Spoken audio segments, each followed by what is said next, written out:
Welcome. We will start with the first session for the research stage. We have a couple of interesting speakers. We have 3 talks before the lunch break. And for the first speaker, maybe you can already come up and connect your laptop. Our first speaker co-founded Bottle Hackerspace.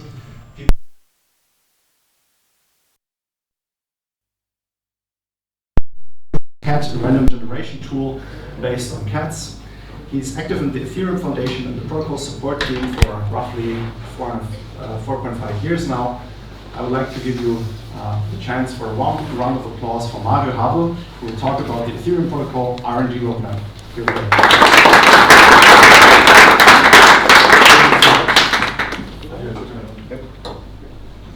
Hey, nice. Thank you so much for the lovely introduction. Yeah, really appreciate it. It was nice. So yeah, I'm Mario. Nice to meet you all. And I will talk about the R&D roadmap here. Yeah, so Ethereum has a lot of research, a lot of development going on. You might have heard about the roadmap, and I believe there is a lot of interesting topics which are being tackled, and it's a lot. There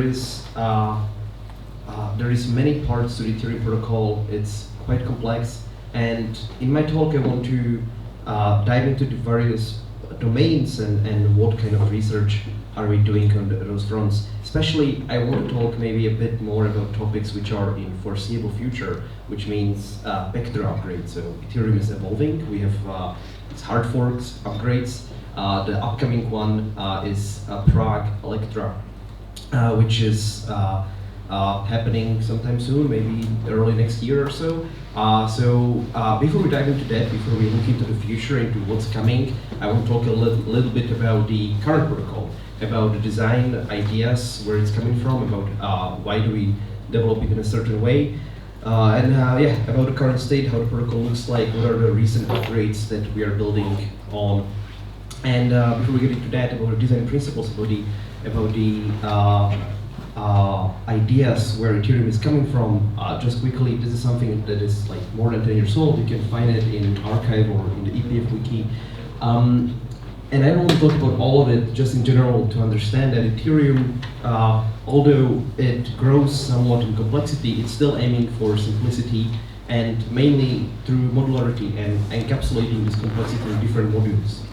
Similar to Unix or this approach where we separate the complexity in different modules, and then they have somewhat simple interface, so it's easier to debug. We don't need to have like one system which does it all, but it's different parts collaborating into what is Ethereum today.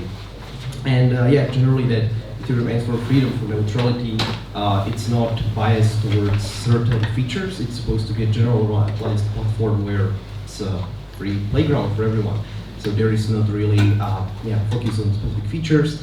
And the non-risk aversion is what I mentioned, that we still develop the protocol. We are not scared to do a big change in the protocol if it brings big rewards. So this risk aversion where even though the protocol is still evolving, we are doing it with these principles in mind.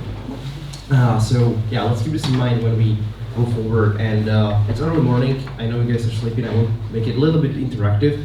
I want to draw a scheme of how Ethereum looks like today. I want to show you some abstracted level of the protocol, and I want to ask where to start.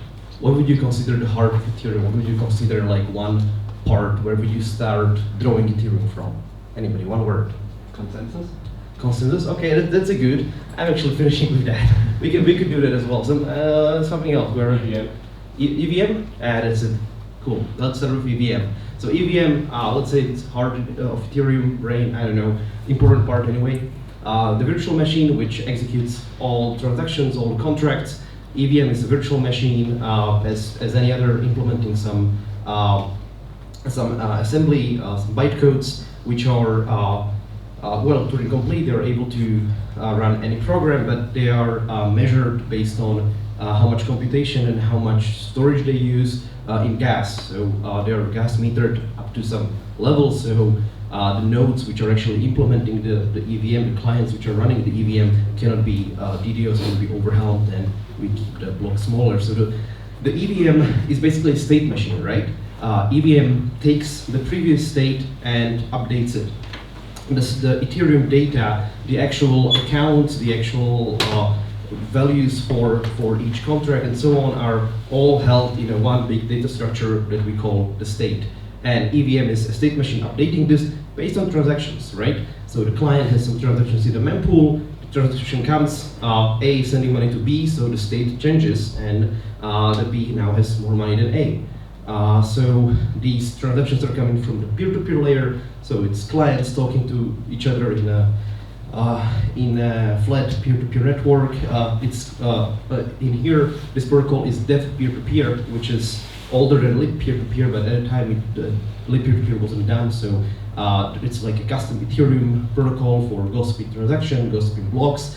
When your node is syncing, it's using peer-to-peer to get all the blocks, and all of this is the execution layer of Ethereum. This is the part of Ethereum that actually does what users need, to execute a transaction, hold a contract, and so on, and users interact with it with the API. So if you ever use the Ethereum wallet, if you ever use like a blockchain explorer, just looked into what's happening in the Ethereum, what are these contracts, how much money I have, how much ETH I have here, it's using the JSON RPC connecting to the execution layer.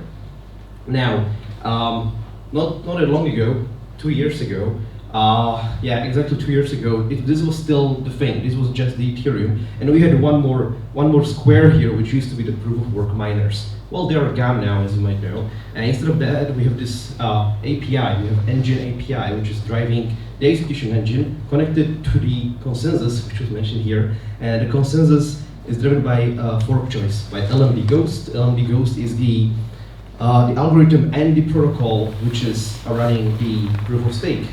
It's the latest message-driven, greediest, heavy observed subtree, which is like a jargon-heavy way to say that like the block with most votes win, right? So the validators are attesting to the blocks, and if there are competing head of a chain, tips of a chain, the LMD Ghost chooses those with the most votes. Not just the longest, but the heaviest. And it works together with Casper's FFG, friendly finality gadget. So Casper is a protocol for, or works on the LMD Ghost protocol to ensure finality. So after 2 epochs, when a block has enough attestations, it's considered finalized, which means it cannot be rolled back, it cannot be unless there's a major slushing event of supermajority of validators, which would be like 60–70% of the stake, it's not going to be rolled back. So the current protocol is basically this Casper SFFG with LMD Ghost, which we shortened to Casper. Together with other parts, again, it has its own peer-to-peer layer where they communicate, it's lib peer-to-peer. And the validators input a randomness to the system, which is then used to create this RANDAO for pseudo-random selection of validators. So the next validator proposing a block is randomly pseudo-randomly selected. And now we have this new thing actually. So I talked about the recent changes in the protocol. So the most recent change activated in March of this year in the latest upgrade was addition of blobs. This little thing there. So blobs are, well, blobs of data, just a lot of data, which are mainly meant for rollups, for the layer 2s on Ethereum. Because storing data in Ethereum before blobs was not ideal. The layer 2s were using the cold data in EVM. It caused sort of an unnecessary execution, and it's permanent. So the blobs are just any piece of data sitting, it's literally living on, it's held by the consensus layer. However, there's no EVM execution connected to it. There is nothing which would cost extra computation. Only a KCG commitment. So there is a proof on the execution layer. When I'm a user looking into the actual Ethereum data, I have a proof that there is some data, some blob of data in this with this integrity, with this size, and so on. So I can know that the data is available there. These blobs disappear after 3 weeks, so it's ephemeral, which is enough time for the layer 2s to finalize, but the nodes don't need to grow their hardware requirements. So this is one solution which is going to be built upon in the upgrades I'm going to talk about. The validators connect to the consensus layer with beacon APIs. Again, if you want to know what the validators, what attestations are happening, what is finalized, etc. It's the beacon API to talk to.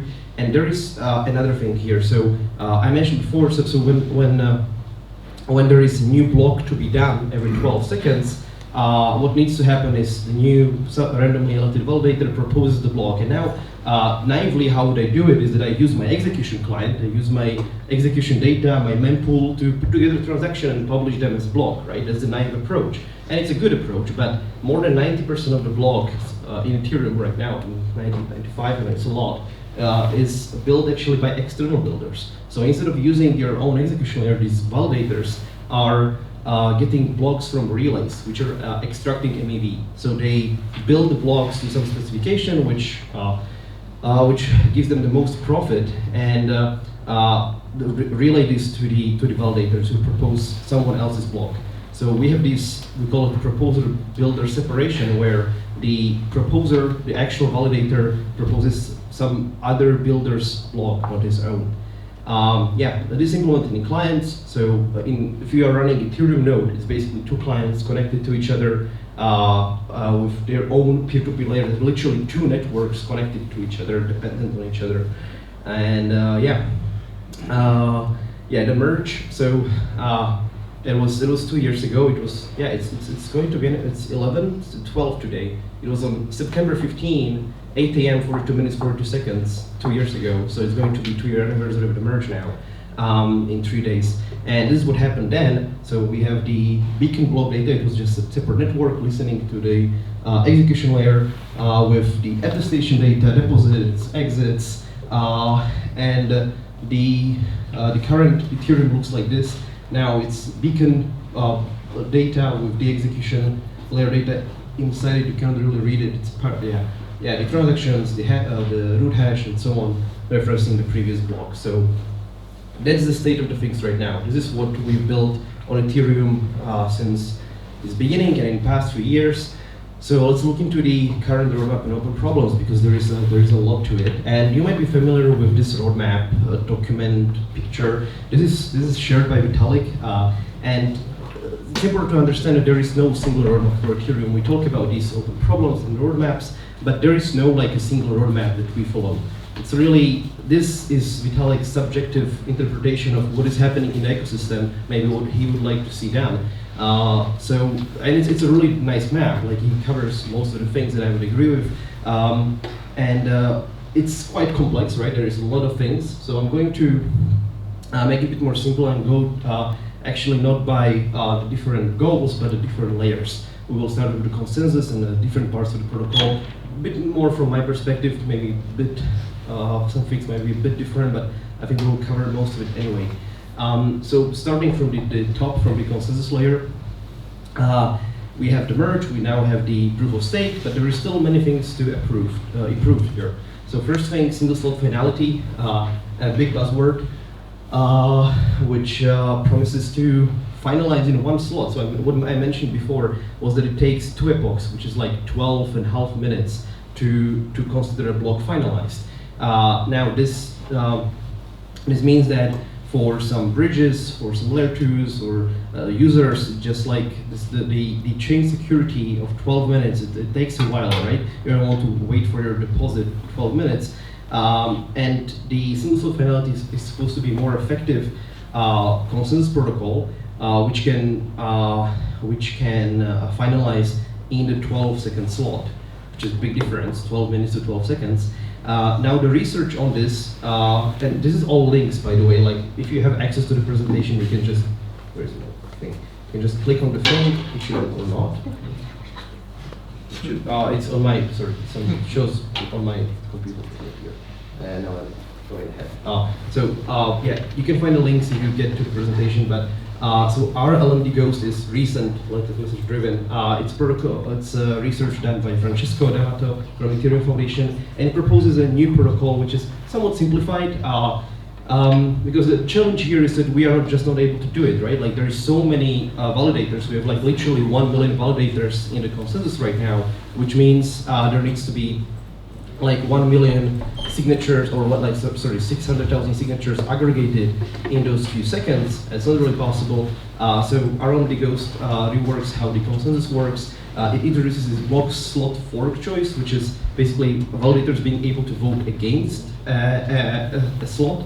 If there is some tag, it will produce an empty slot.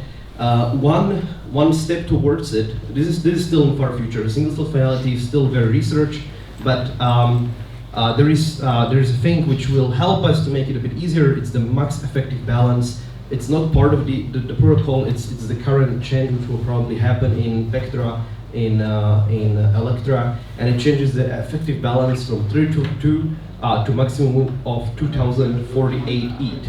So one validator, if you are running like a ton of validators, dozens of validators, you don't need to have like dozens of validators doing each of their own signature, but you can have one validator with 2,000 ETH doing one signature. So it will lower the number of validators in the network for those people who are able to compound it, and make it easier on the networks, on the network bandwidth. Because again, the idea here is that we want people to participate in the consensus even if they don't have like gigabit connection, right? It's a lot of attestation data to go through. I need to go faster. I have 15 minutes. Single secret leader election. Basically, we know who is the next validator proposing a block, so we can attack him, right? We know his aggregators, we can EDOs him, we can have missed slots. It's not good for anyone. This attack didn't happen yet, so it's not really a priority. But there is an EIP proposal called risk shuffling for this. And generally in the future, so the validators in the consensus layer are using BLS signatures, which are not quantum safe. So we are searching for some quantum safe aggregation friendly signature. There is a link on this for Vitalik's post on zero knowledge Stark aggregation and generally lattice-based cryptography, which is used in quantum safe protocols. Another part of the consensus layer is improving the MEV and censorship resistance connected to this proposable separation that I explained before. So first idea is to enshrine it, to have, instead of like having these external relays, have this external MEV boost software as a part of the client itself. So let the protocol be aware of the protocol global separation actually happening. It's not like a hack with extra API. It's actually part of the protocol. It's enshrined in the protocol. And there is a lot of work on this actually being prototyped. It's kind of being implemented right now, but still in a research phase. It's not considered for inclusion. Protocol Enforced Proposal Committee, PEPSI, is proposers enforcing creating a commitment which is then enforced by the protocol for how the external builder data should look like, the external block. ODS, operator delegated separation, is sort of delegated proof of stake, where you have light and heavy validators instead of the current single validator kind. And it's also called rainbow staking, basically enabling these pools be more native, because currently there are big custodial pools, and we can enable people to run light nodes which are doing some of the censorship resistance and so on. Speaking about that, inclusion lists, which are again some sort of commitment which is forcing the builders to include some transactions that proposers want, and etc. It's all links in these things. Big problem, big interesting problem that the research is working on is the scalability, right? So we have this thing in Ethereum where we want to be decentralized, right? It's the whole point of blockchain, the whole point of Bitcoin and Ethereum here is to be decentralized, to be unstoppable, ungovernable, enable people to use this trustlessly, permissionlessly. My laptop is able to run Ethereum node as it is. And this is possible because of the block limits that we have, because of how the clients handle the data. And if we want to scale this, if we want to have more data, it means that my laptop won't be enough. So we are going to be decentralized. And it's a hard problem to solve. How do we scale the data without raising the actual data throughput, actually raising the hardware requirements for the node? So the current, you might have heard about sharding before. It used to be execution sharding. It evolved to this data availability sampling, to basically data sharding. And yeah, the data availability sampling is the answer to question: is the data available? That's all. It's all to it. So yeah, better way to explain it here. So first, what's happening right now is that everyone just downloads everything, right? The whole Ethereum blockchain, every node has the same sort of data. But what we can do is do probabilistic sampling. So what's happening is that we extend the data with erasure code extensions using basically Reed-Solomon erasure coding, which means that we have some redundant data, and then just with this data and some part of the original data, we are able to recover all of the original data. It basically means we interpret this data as a polynomial of a high degree, and then we are able to sample it just in certain points, right? And the logic behind it is that, like, if one sample you give me is right, so the nodes have the nodes which want to prove that data is available ask for a sample. If there is one sample available, it's 50% chance they're being fooled. But if I do 30 samples, which is still just 30 points in the polynomial, very easy computation, it's probabilistic proof that all the data is available, because there's a very small chance I'm being fooled if I do enough of these samples, which are very easy to do. Now this is again idea which is first proposed as dunk sharding, and the step towards it is PeerDAS, or subnet DAS, which is happening right now. Right now, these blobs, these blob sidecars that I mentioned before, are divided just by subnets. But in the PeerDAS, what are we doing is we actually we do one-dimensional extension of the erasure coding, and we divide it into 128 columns, where every column is basically a sample. So as a node, by default it participates in 4 subnets, and you have 4 columns per subnet, which means you have 16 samples of data. That means you hold, because it's 50% extension, you hold 1/8 of the original data. So with the same data throughput, with the same amount of data you're holding and your bandwidth, we scale it 8 times, right?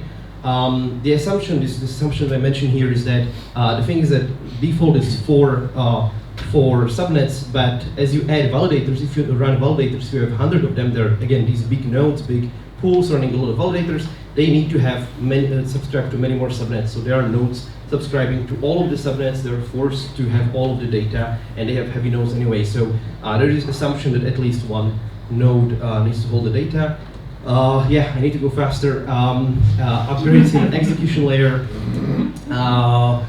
Yeah, history set expiry, I'm just going to touch on that. We are removing the history, or searching for another way. So instead of nodes holding all the historical, like 500 gigabytes of historical blocks, we are going to serve them in some other way. There is portal network alternative, like overlay network or torrents, and state expiry is actually expiring parts of the state. So the problem of Ethereum is a state growth. The state, I mentioned before, the data is just growing, and it's huge, and it's hard to do the state expiry. So another way to approach it is verkle trees. Yeah, okay, quickly. Verkle trees are vector commitment Merkle trees. So instead of Merkle tree, where when I'm doing the proof, I need to provide all the siblings, in a tall tree, it's a lot of data. It actually, like, for inclusion proof of the current Merkle Patricia tree would be like megabytes of data, which is huge. It's bigger than the block, right? So it's impossible for the light plans. So in verkle tree, what we are doing is that we are using a vector which is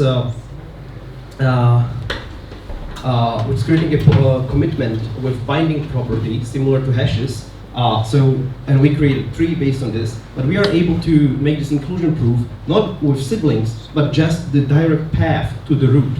And this path can be merged, can be actually aggregated into a single witness. So to prove some part of the state, I just need one small 150 kilobyte witness instead of a few megabytes. It's much shallower, but higher branch factor. It's 256 siblings. It's huge. I thought you guys might be interested in some cryptography. It's using this Bandersnatch pairing. Why it's interesting? So it's instead of hashes, instead of ketchup hash, which is hard to prove in ZK, this is just a normal. It's a native field operation. So you don't have to do any emulation, and in ZK-VM it can be easily proved. It's using IPAs for the proof function for the openings without a trusted setup.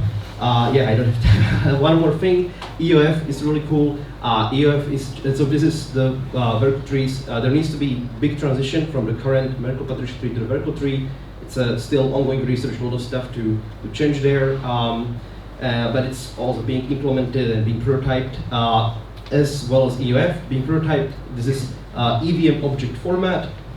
EVM object format is finally bringing some cleaning up EVM bytecode mess. So the EVM used in all of the layer 2s, all of the different chains and so on, is basically introducing the structure to this code. We have a header which introduces version. We have versioning of the code now. The EVM can know exactly this code, this is the data. There doesn't have to be some extra validation. It's only using, it's removing the dynamic jumps, so the jump desk analysis becomes obsolete. Much more effective way of handling EVM, and it's been around for a while. This EIP is just a meta EIP tracking like 10 or 12 EIPs which are actually implementing this, because we need to change like 20 opcodes to get there. So it's a lot. Research is being prototyped, but it's again a big heavy change which needs a lot of research. I believe we covered most of this. I'm not going to recap it because we don't have time, but if you want to track some of this, there are EIPs. I draw this simple scheme of how it looks like, but if you're actually interested in how Ethereum works, well, there is the yellow paper, which is describing the execution layer in mathematical notation, papers explaining the consensus layer are the original Casper and Gasper, which combines with Ghost, and the current research on the RLMD Ghost is here. It's also the specifications are also in Python, so if you're a programmer, you can read it like a human. There is annotated specification which explains the design ideas behind it. Then if you are a programmer, we have implementations of executional clients in all of these languages, implementations of the consensus clients in all of these languages. And for more resources, check out the EPF wiki, which is there's a study group with like 16 talks by the core developers and researchers explaining different parts of the protocol. And the community maintained wiki where you can also contribute if something is missing there. Eat Research, which covers all of this research, and it's fast. But I want to say that it's somewhat fast in a way how people interact, how these ideas evolve, and how it's still changing. And to follow it, ACD, which are like weekly calls of all the core developers from either execution or consensus, breakouts for specific topics. It's all tracked in this repository, Ethereum/PM, and discussed in R&D Discord. You can ping me later, I give you links, you can join. So wouldn't it be beautiful if Ethereum is actually done and ossified? One interesting thing, we are aiming for ossification to get into the point where this protocol doesn't need to evolve anymore. And I just hope that you get interested in some of this. Like there's a bunch of cool research with a lot of impact, because Ethereum is huge. Ethereum is out there, used by millions of people, I believe. So it's an interesting research. And the beautiful thing about all these different domains is that you can find your own niche. You can find which part you are interested in, what kind of cryptography or networking or I don't know, the this or that you want to contribute to. So that's it. If we get there, Vitalik will be impressed, and I'm a few minutes. I'm sorry. I'm sorry.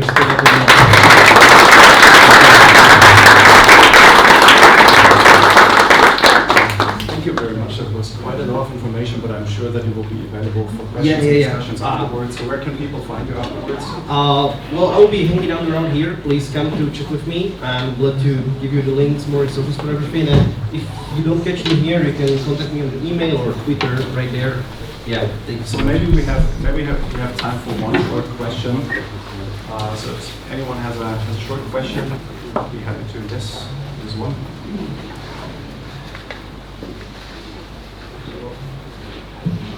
Can you hear me? Yeah, of course it works. So, did you really see any negative consequences after enabling blob space in Ethereum blobs on consensus layer, basically? Should I get a mic or? So yeah, it's a great question because so blobs were enabled this March, and there are negative consequences. You need more bandwidth. Like basically, we extended the block. We made the blocks bigger, but ephemerally, right? You need to dump the data, so it's not a problem as much for the hard drive and the retention of the data or growth of the data, but it's a problem for the bandwidth because now you need to download these extra blobs. So I noticed on my here in Germany, also the internet is not ideal here. In my mom's village, when I'm running the node, I noticed that it's much slower. It misses some other stations on the testnet because it needs more bandwidth to handle all of this data. That's why we do the PeerDAS. That's why we do this data available assembling of the blobs. This current subnet DAS, PeerDAS proposal, which is somewhere in the slides. This one, which will enable handling these blobs much more efficiently. So, like, technically, I mean, the idea here is you can have 8 times as many blobs with the current bandwidth, but also you could have 8 times as less blobs. You could have just 8 times less data to have the current level of scaling. So, hopefully, with PeerDAS, it will become better than now. Maybe we will just have more blobs and it will be the same, but definitely there is more bandwidth used and we are working on it with the PeerDAS. Yeah, that's hope it makes sense. Cool. Thank you so much. Sorry, don't you think it will be saturated too?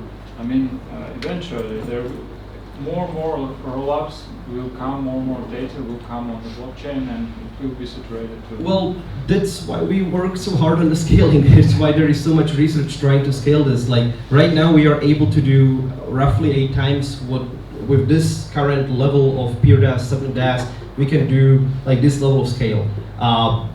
Hopefully, my idea is not to go to that level, but also ease off on the current bandwidth as well. But then after this, I didn't have much. I'm sorry, I skipped it. But this leads to the dunk sharding, to like full data availability sharding, where we can have not one-dimensional extension, but 2D extension with like much more data being sharded. So yes, like rollups right now are using the blobs to the full. It would be nice to have even more space, but it takes time to get there. We're working on it. I suggest you to look into this and help us because there is a lot of stuff to figure out. For example, with the dunk sharding, one problem right now is the DHT, how to handle networking. There is a proposal, there's prototyping being done right now on like rated list DHT where you can. We are out of time. I'm sorry. We will chat afterwards. In the interest of time, we will have to move the discussion to the Thank you so much. I'm sorry for that. That's fine. Thank you. Thank you. We thank our speaker very much.